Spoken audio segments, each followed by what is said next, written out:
Welcome back to episode 123 of the Disorganized Wizard Club podcast. My name is Alex. I'm here as always with Cam. Oh. And for 2 weeks in a row, no Adam, just us two.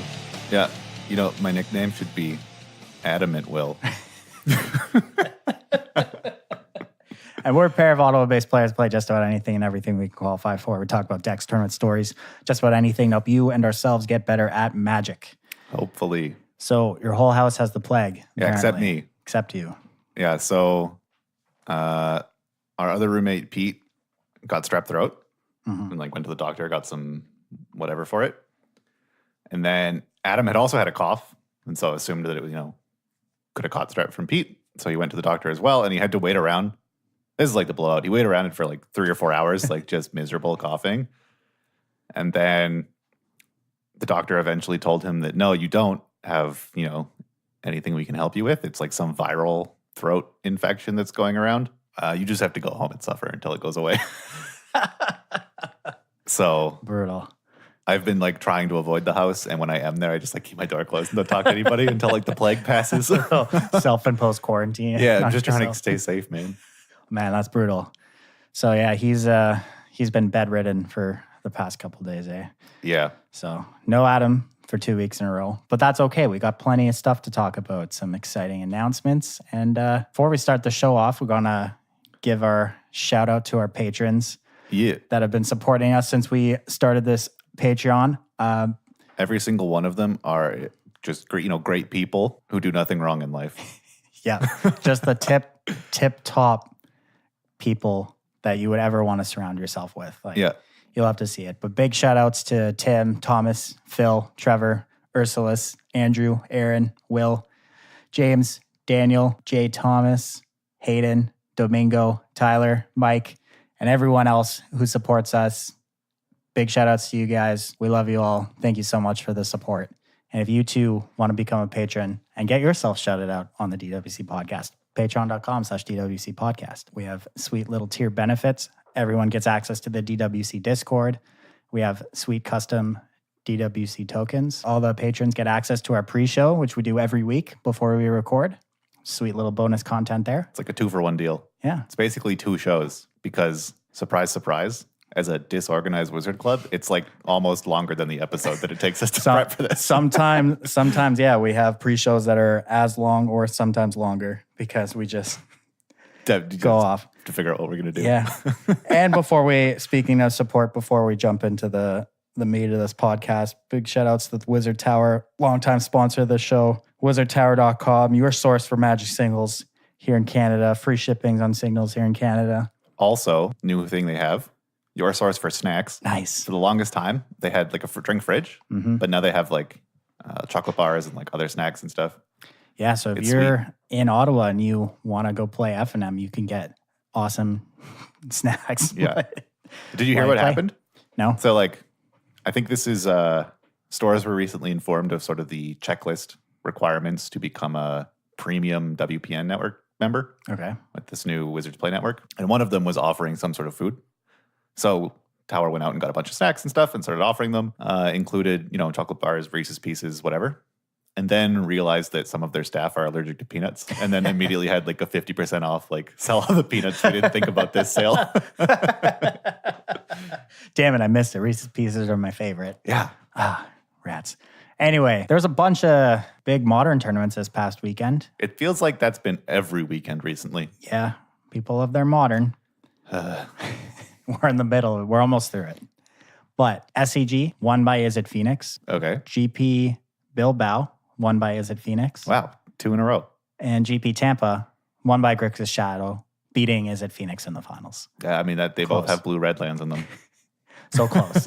Close. But the second weekend in a row, Izzet Phoenix just had a absolutely dominant performance. There was 4 Phoenix decks in the top 8 of GP Tampa, which is kind of crazy for Modern. That is a lot, yeah. You had 2 in the top 8 of Bilbao, and then there were two in the top 8 of the SCG Philly as well.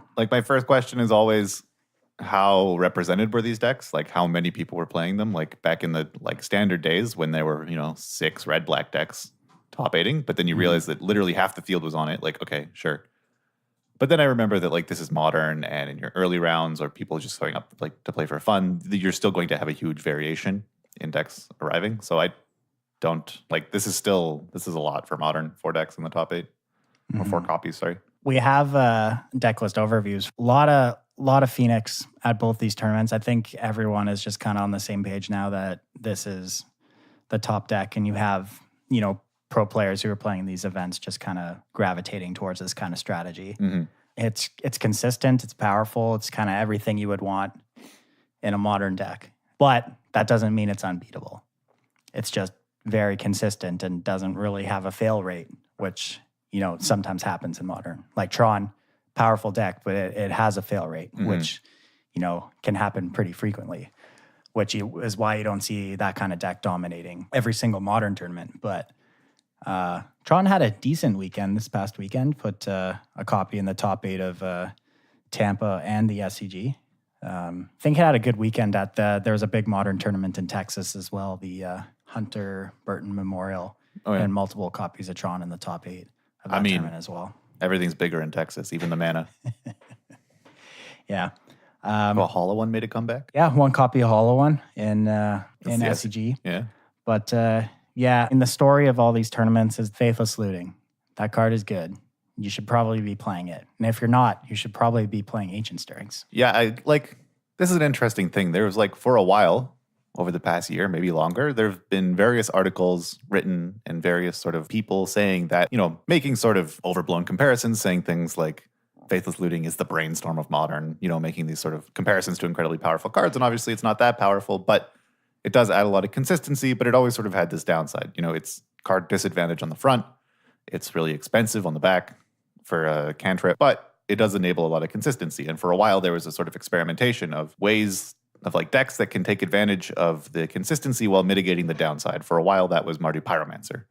There's no downside if you're pitching, close to no downside if you're pitching things like Lingering Souls that you probably couldn't cast otherwise because you're only playing up lanes. So this has been kind of an ongoing theme of looting could be very good if we get rid of these downsides, and then they printed Phoenix, which is, it's not a downside, it's just upside. You want that card in your graveyard. Yeah. And to have ended up there off of a cheap spell. So I think that this is a Faithless Looting phenomenon makes sense. Yeah, and that Twitter's been aflame with people calling for the banning of Faithless Looting for a while now. It's kind of been wrapped in with, the top 3 offenders of Modern: Mox Opal, Ancient Stirrings, and Faithless Looting. 3 cards that a lot of people have been calling for bannings for a while. But we're kind of at a point right now in Modern where if you ban those cards, just look at these top 8s. So GP Tampa, out of all these decks, there are 2 decks that don't play copies of one of those 3 cards. In the top 8 of Bilbao, there is 2 decks again that don't play a copy of those cards. In the SCG, there is 1 deck that doesn't play any copy of those cards.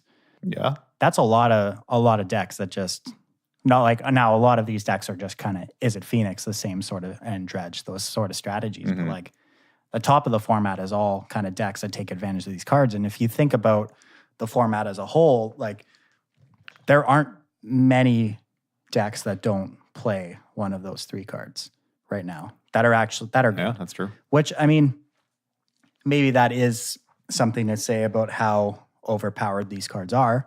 But really, with Izzet Phoenix kind of being the top dog in the format now, I don't really think that's a bad thing, to be honest. It's not inherently unfair. It's a very fair deck. It has some busted starts, but it's not horrible like something like KCI was. Mm-hmm.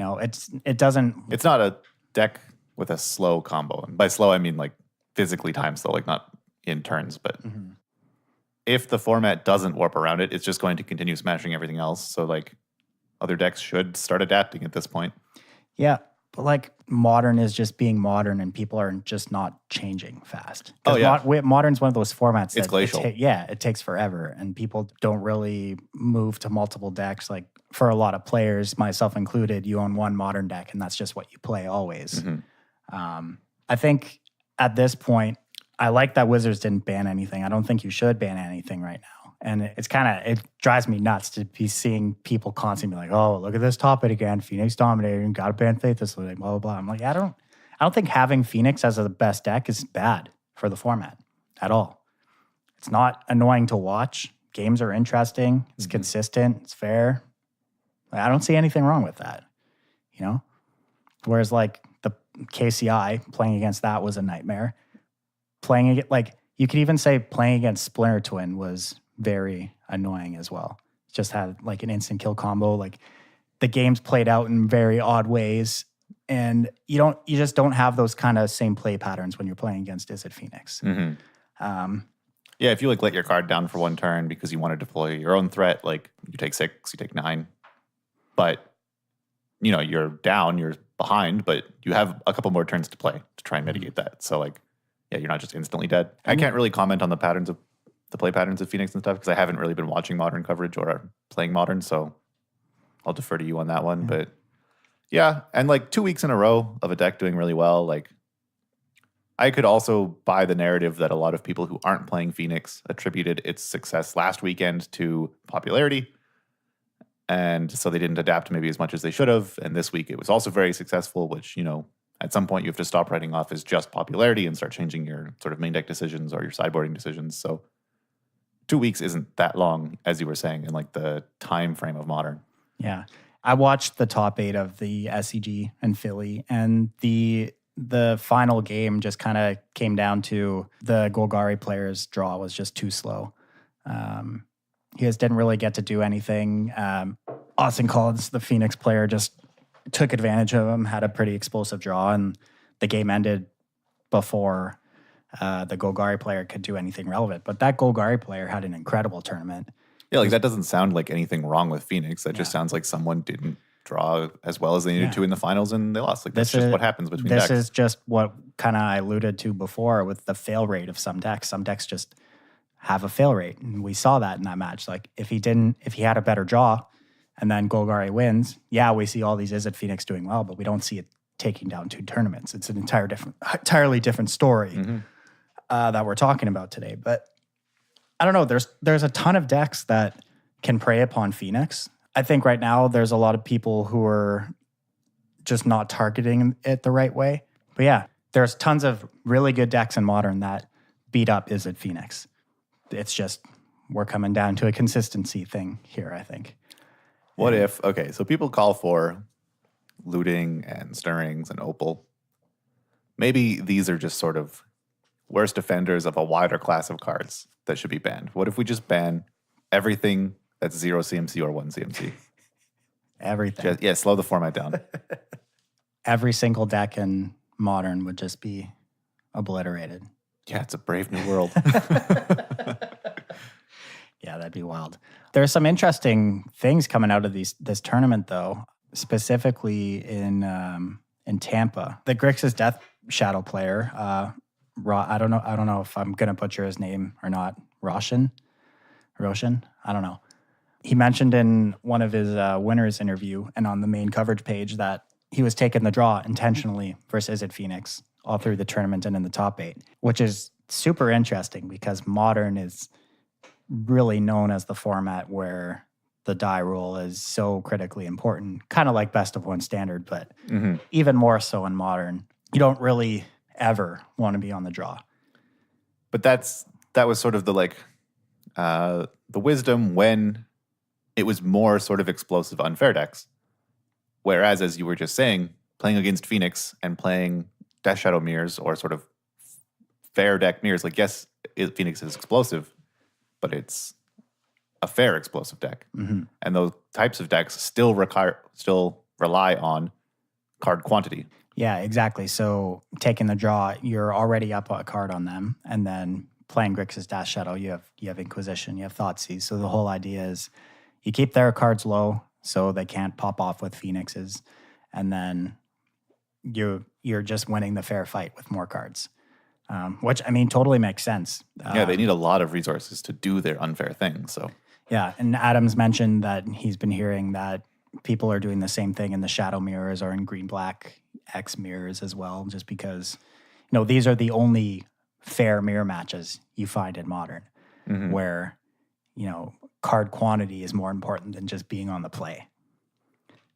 which is super interesting because, I wonder if this is enough of an effect that you should take the draw on Izzet Phoenix mirrors. I don't know. Or are you still just trying to Phoenix the other person faster?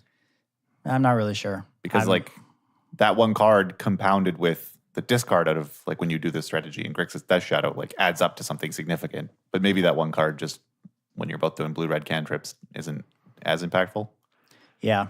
I don't know. Yeah. I'd have to play a bunch with it. I understand when you have discard spells and you just want to be up on cards in them always, but in that mirror match, I'm not really sure. But super interesting nonetheless, and a risk that paid off in the biggest way with this guy taking down the tournament. Is it even a risk? If you have practiced a bunch and realize that this is some way that, increases your win percentage, it might look risky at first until you realize that, no, he had it figured out. Mm-hmm. Yeah. Yeah, I guess so. But yeah, that's where we're kind of at with Modern right now. We still have Modern Horizons coming down the pipeline, which is, I was kind of getting to this before that I'm happy that they didn't ban anything because, you made a whole set for Modern. They're going to shake it up. Why change anything right now? They banned Smuggler's Copter right after spoiling Fatal Push. So... You're right. Can't put anything past WotC, man. Anyway, speaking of WotC, we have a sweet arena update coming in 5 days. I always forget that it's still technically in beta. Yeah, we're finally getting cosmetics, new avatars, card sleeves, card styles with 3D kind of full art cards.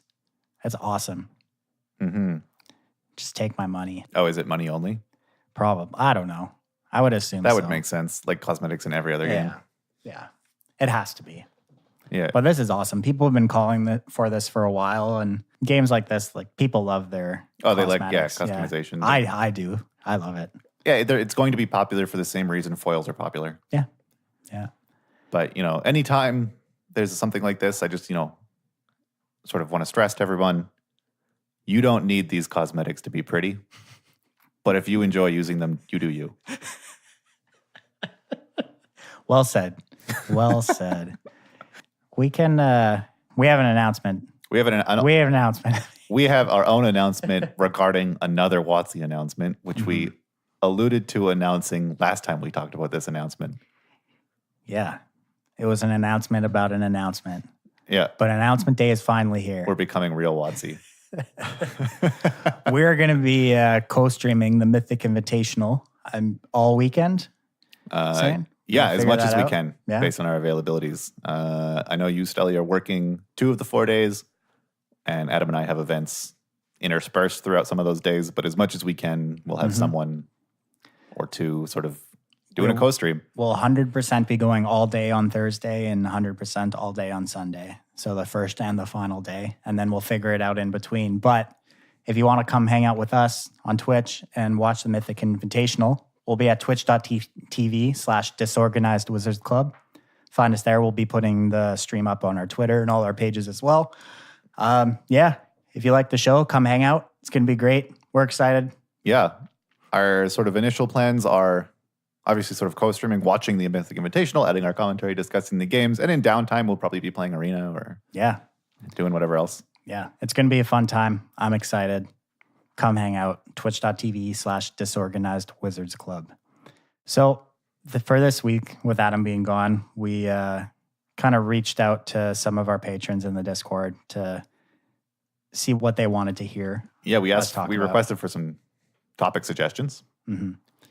And we got a good one, mostly focused on tournament prep and Arena.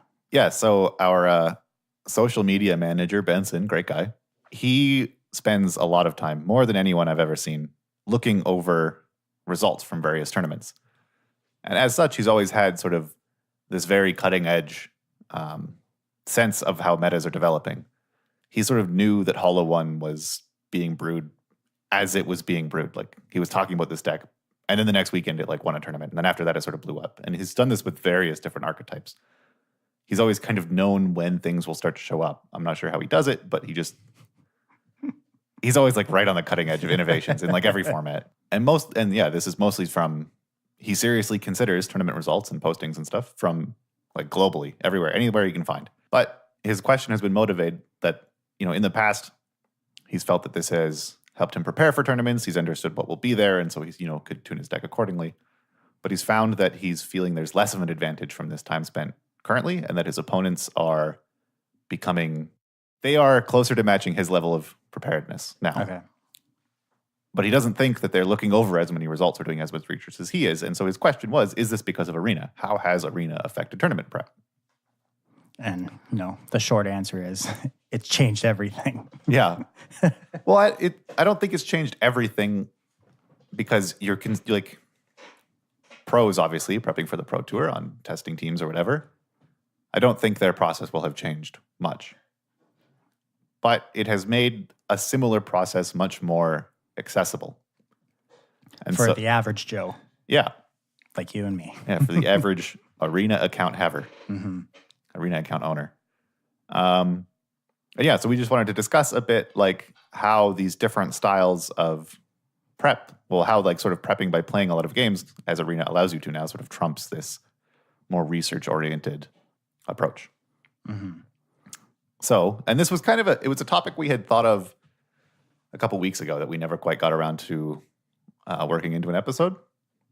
And that topic was basically like, you can obviously sort of learn a lot about a metagame by looking at deck lists and comparing deck lists and top eights, but it might not be immediately obvious what aspects of decks are causing them to overperform against other decks. Like, Izzet Phoenix won twice this weekend.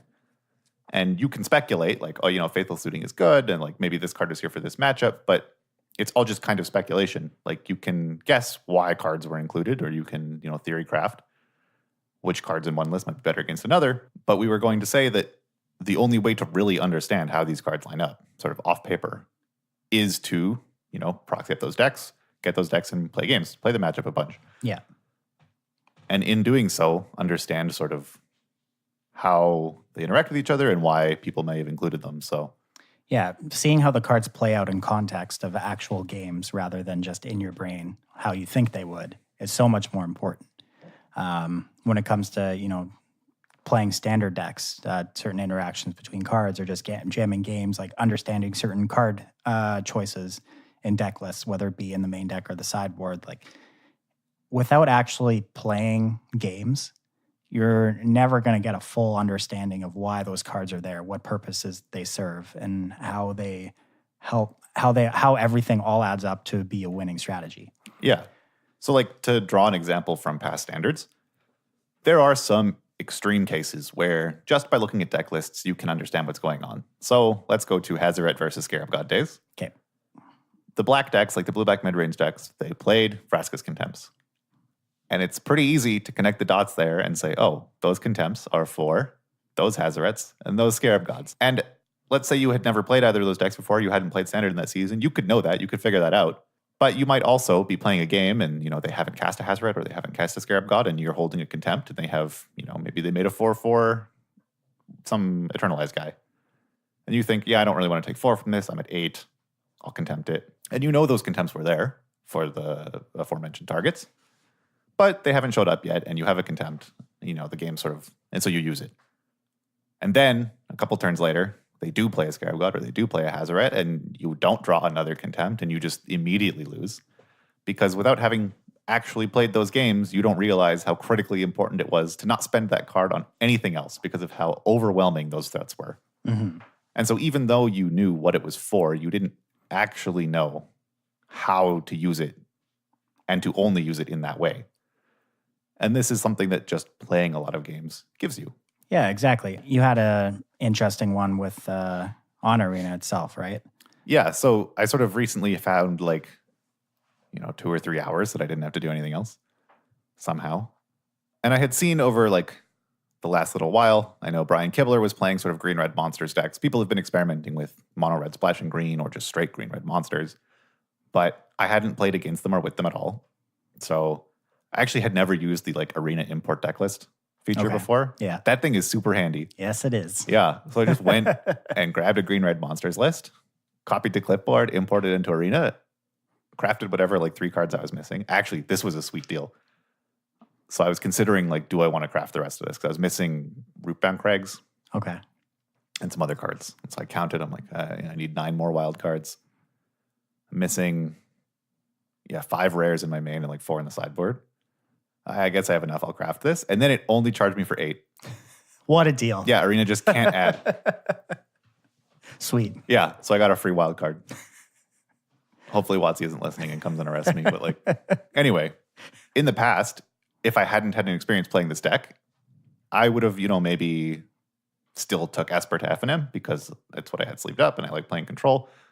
And I would have thought, okay, I should be aware of this and like looked at it. This is maybe how it lines up. But now I get to just in like 3 clicks put the deck together on Arena, and I just took it through a league. And you get to immediately see how the cards line up. You get to immediately get a feel for like how matchups should be played. It's like such an immediate feedback. Yeah, and with how Arena it is, whether you're playing, just best of 1 queues or on ladder, like you just can get so many games in so fast. The games are quick. The UI is great. It's much faster than jamming leagues on Moto. Mm-hmm. And just the sheer amount of games you get in, like all that data you collect and all those certain situations you play yourself out of, this all adds up to understanding functionally how your deck and your cards work. Mm-hmm. And this is, when it comes to prepping for a tournament, this is, of utmost importance. Yeah, even just like little sequencing things that you'll pick up when you're playing the deck. Like I lost a game because I attacked or something and something got removed. And then I had an option between playing a 2/2 Growth Chamber Guardian.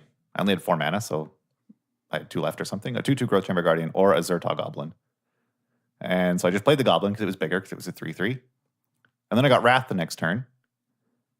And they were tapped out because they Wrathed me, and they were at 5.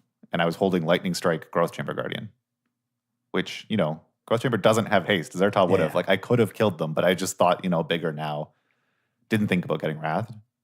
And so you just notice immediately these little mistakes. And so for then the rest of the games that I played, you just habitually started holding haste creatures. Like, just little things that, you could realize, if you had played a bunch of Magic, like, I probably should have known that. But the fact that it took 0 effort other than losing 1 game for me to learn that and never forget it, than having to like sit down and tank and like try and theory craft a bunch.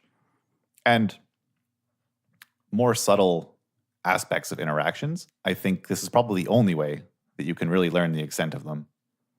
And it's kind of a good cure to, I guess I'll call it mental magic symptom. Mm-hmm.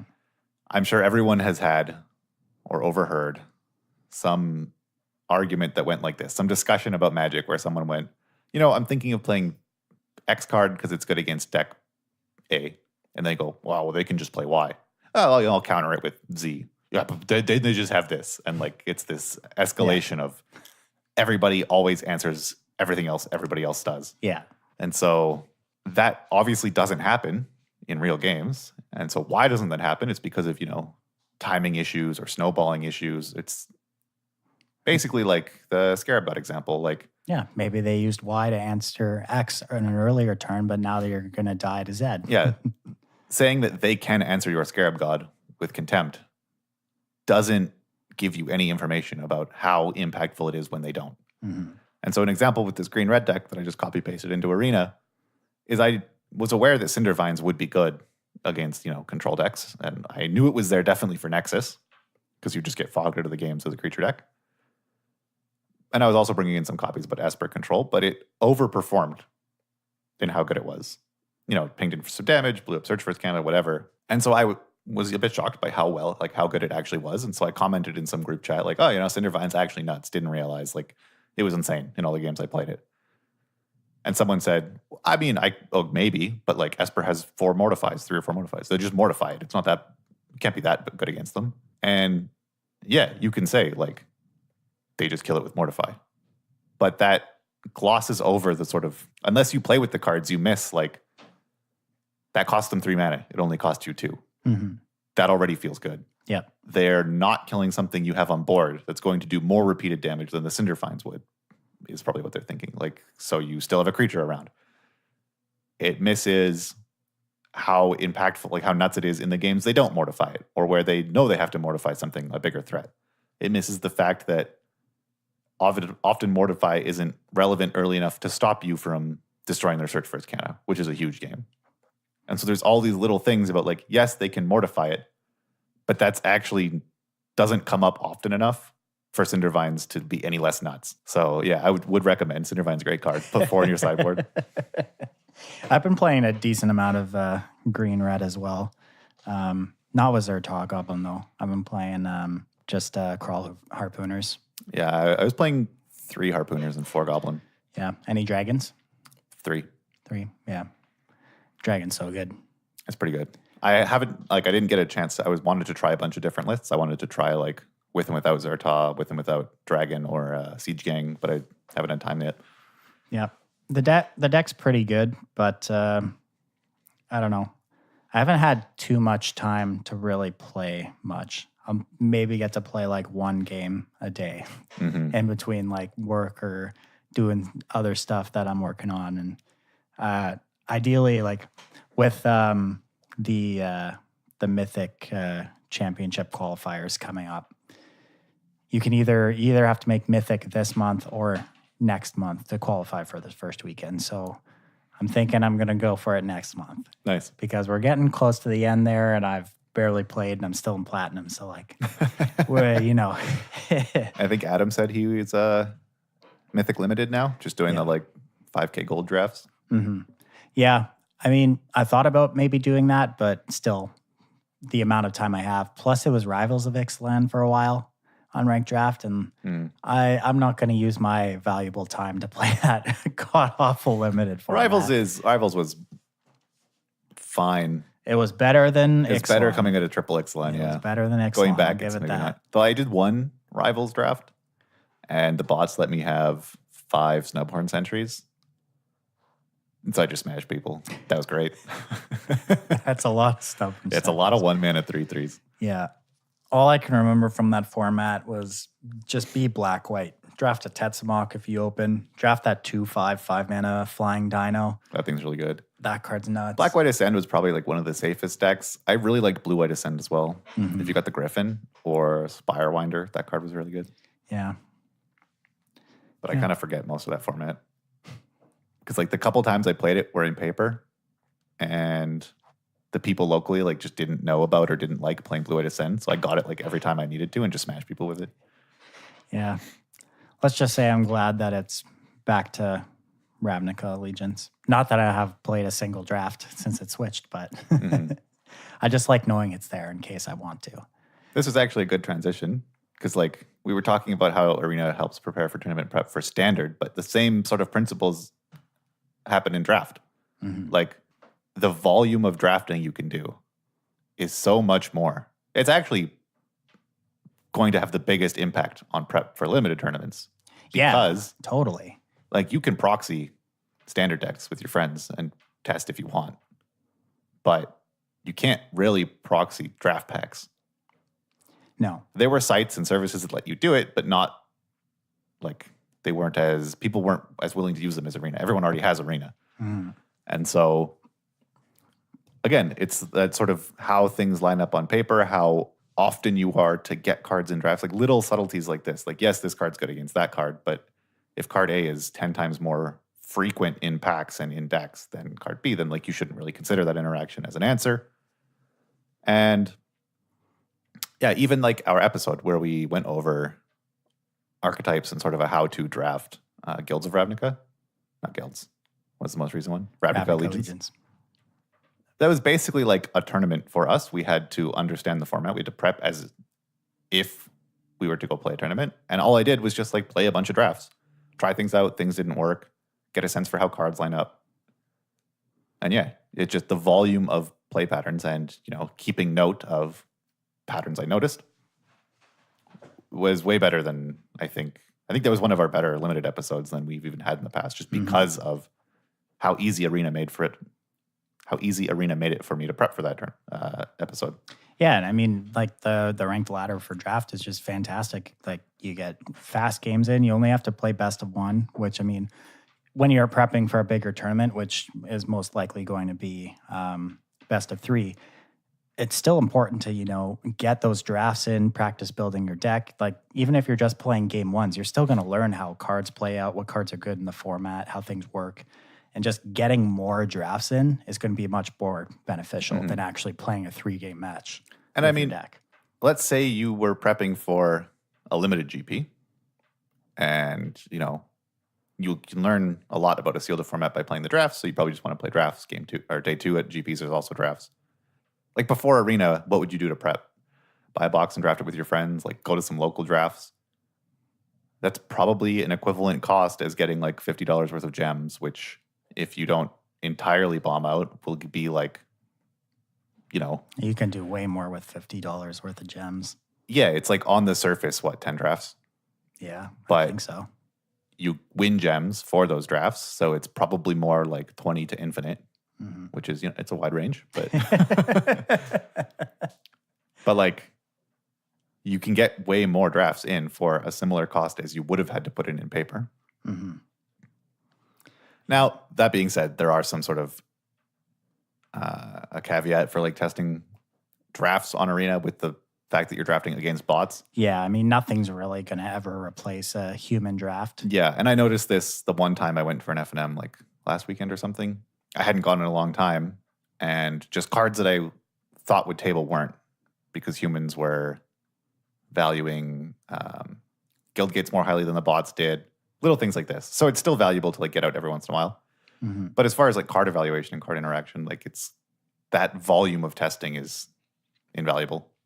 Yeah, definitely. Overall, when it comes to how Arena has affected tournament prep, like just the sheer amount of games that everyone is playing, more people are, doing this now. Whereas before, you were only really doing it if you had, the time and access to maybe Moto or, a big play group to practice with. But, now just everybody has this cheap, quick way to just play games over and over. And that does a lot. Because, I mean, really one of the best proven ways to get better in Magic is just play more. Play against people that are better than you. Just playing games isn't going to be It's not going to solve all your problems. It can solve quite a lot. Have Adam and I explained this theory ever? No. Okay, so there are some players that you see sort of frequently on the SCG tour who are quote unquote good players. Like they do well, they go far in tournaments. And when you watch, they make the correct decision very quickly most of the time. But it's like in frequent situations. Like they'll play the early turns well. They know exactly how Bolt interacts with Goyf. Like they don't mess up these sort of things that have happened a lot. But then as soon as the game gets kind of weird, or if they're playing against a strange archetype or some new deck, suddenly they're tanking all the time and punting. Now, it could just be that Adam and I noticed this a couple times and it's confirmation bias, but it's kind of shows that these are players who play well only because they've played those scenarios a lot. And as soon as something new comes up, they can't, they're just sort of... Something you haven't really... They struggle more than with things they're familiar with. And let's say that sort of new scenario that they saw for the first time is because there's a new archetype and it becomes popular in Modern.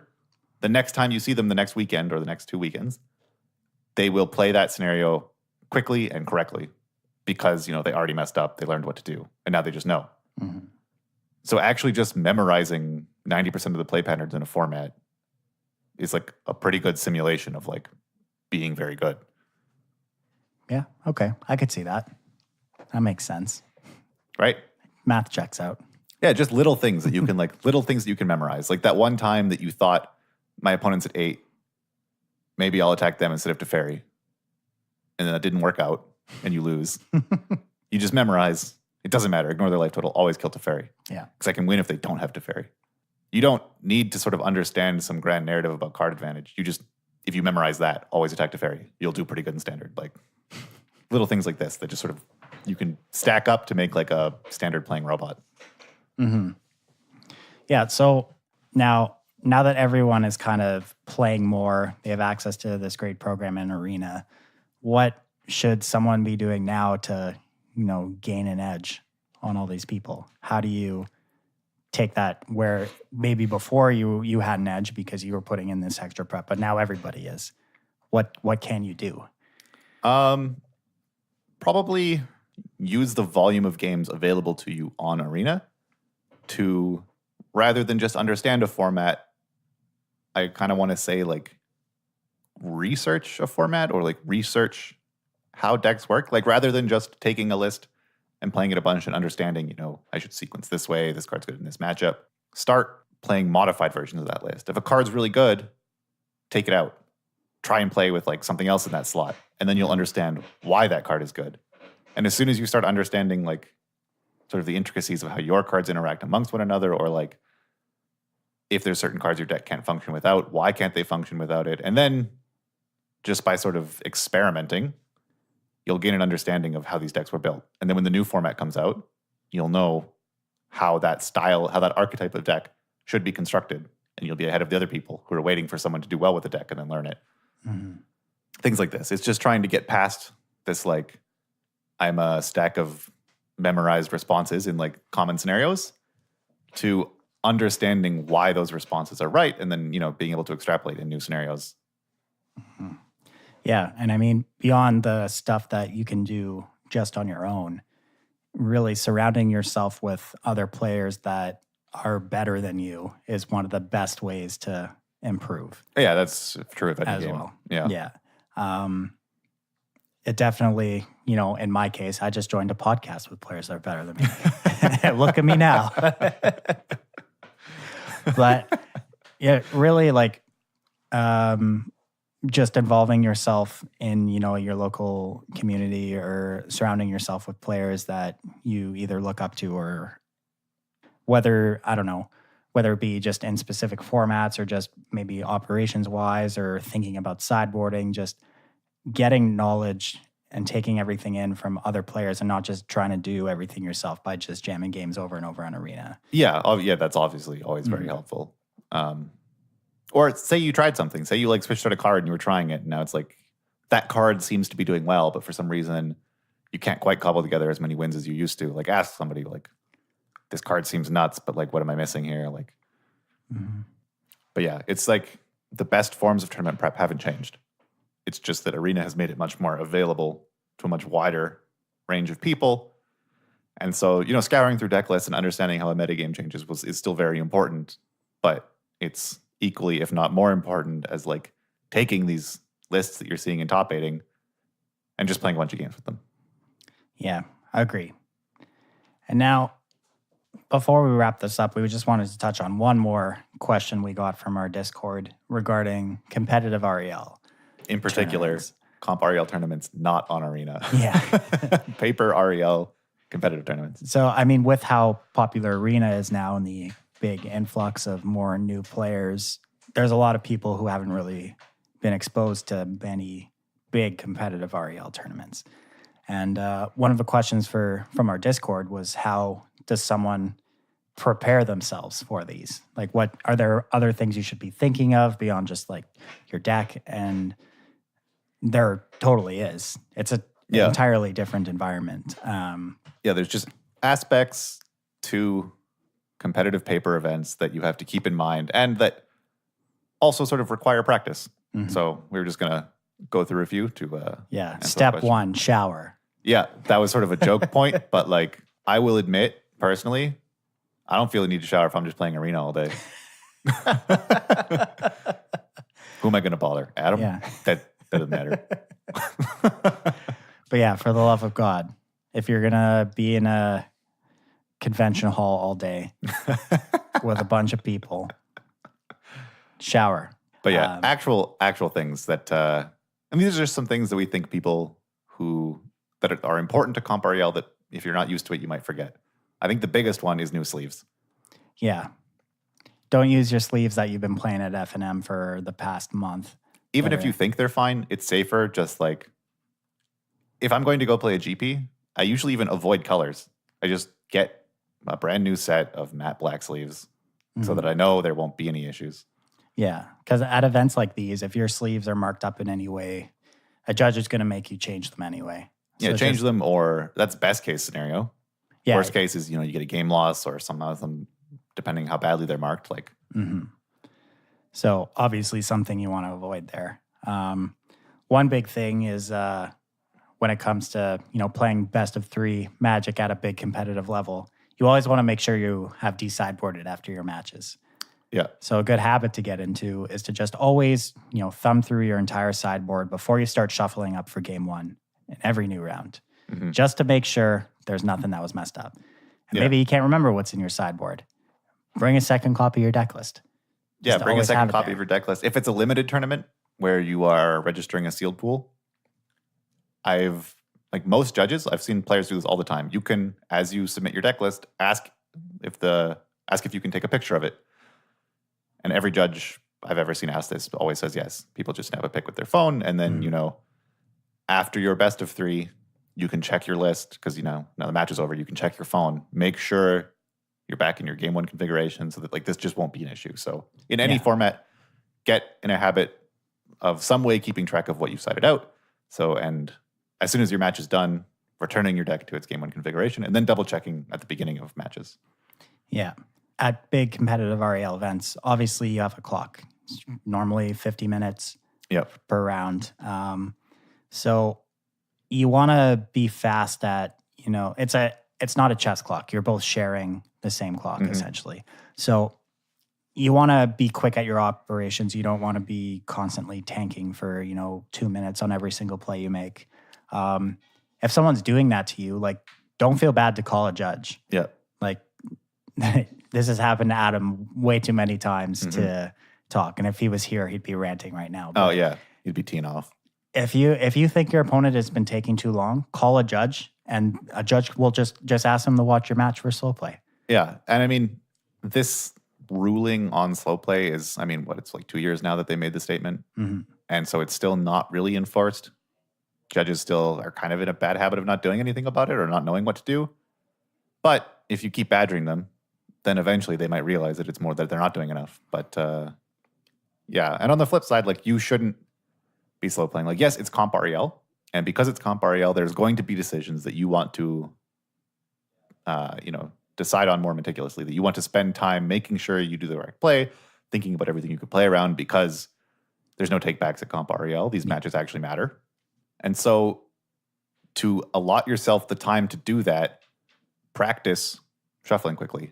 Practice, being able to manage tapping and untapping creatures on a large cluttered battlefield. Just sort of these mechanical things, if you're not used to playing in paper, just practice doing. And it's not as extreme for most players, but a friend of ours, his brother got into Magic recently, maybe a couple months ago now, through Arena. So decided he wanted to come out and play in paper. And just little things like forgetting to tap his lands because Arena does it for you. Or when he did go to tap his lands, you could tell it was unpracticed. It was a bit slow, and sometimes he would knock a land off the table. That's fine. This was his first time out. He's playing locally, but you need to be quick at all these little mechanical things so that you buy yourself time to think about decisions that matter in these games. Adam mentioned this once. He hadn't played in a while. He queued for an RPTQ and then hadn't played for a while, and it was during Bant company days or something.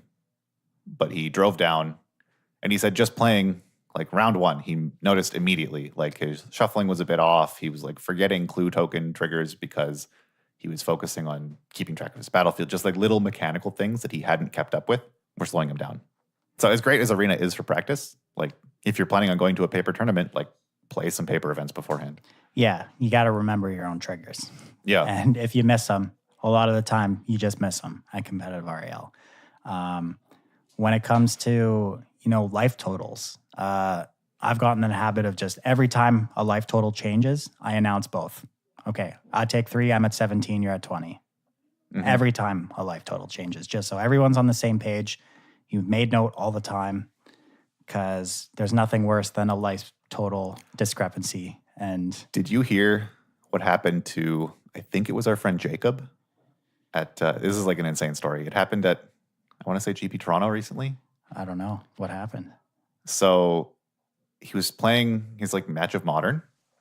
And this is blow of the week, or this is just crazy story of the week from a couple weeks ago. But he was playing, and he's at 9, and his opponent attacks him for 1 with some creature, gets him with menace or something, and then bolts him. And then he's like, yeah, resolves. And then he's like, all right, and bolt you again. And he's like, okay, resolves. And like, that was every card in his opponent's hand. Like, he's dead on the crackback. And his opponent goes, oh, yeah. And like, picks up his cards, starts shuffling. So Jacob picks up his cards and starts shuffling. And then his opponent asks him, so play or draw. And Jacob says, well, what do you mean you lost?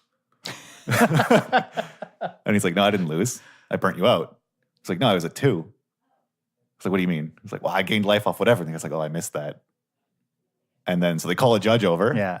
And he's like, yeah, I mean, you guys, he kept track of it. It happened. He said you acknowledged it. You forgot to write it down. And so you picking up your cards was a concession. And so like, yeah, you lose. Or maybe he wasn't dead on the crackback, but it ended up that he like thought he thought he burnt his opponent out and then accidentally conceded. Yeah. Just because of a life total discrepancy. That's nuts. And this is why you always announce your life total changes. I've never had that happen where both players pick up all their cards after game 1 and they're shuffling and then they argue over who won the game. Yeah. And when you're at a competitive REL tournament, don't use dice for your life total. Use pen and paper. Just please don't use dice. Yeah, that too. Get out of the habit of using dice. Like, be quick at keeping track of life totals on paper, etc. Yeah, exactly. Really, it's just little like mechanical things. Like the theory and the like understanding which decisions to make you can get from playing on Arena or just thinking about Magic. But it's all these little like, sideboarding quickly, etc. I think that about wraps it up for us this week. Thank you all for joining the club this week. Make sure, as always, you check out wizardtower.com for all your Magic single needs. Great sponsor of this podcast. Great store here in Ottawa. If you want to support the show, you can find us on Patreon, patreon.com/DWC Podcast. We're on Twitter at DWC Podcast 1, as well as Facebook, the Disorganized Wizards Club Podcast. And be sure to tune in to our co-stream of the Mythic Invitational. This on March 28th. We'll be doing day 1 starting at 9 a.m. Twitch.tv/Disorganized Wizards Club. Come hang out. It's going to be a great time. We're looking forward to it. It's going to be sweet. It's going to be like a normal stream, but with all the arrows backwards. And we'll catch you all next week.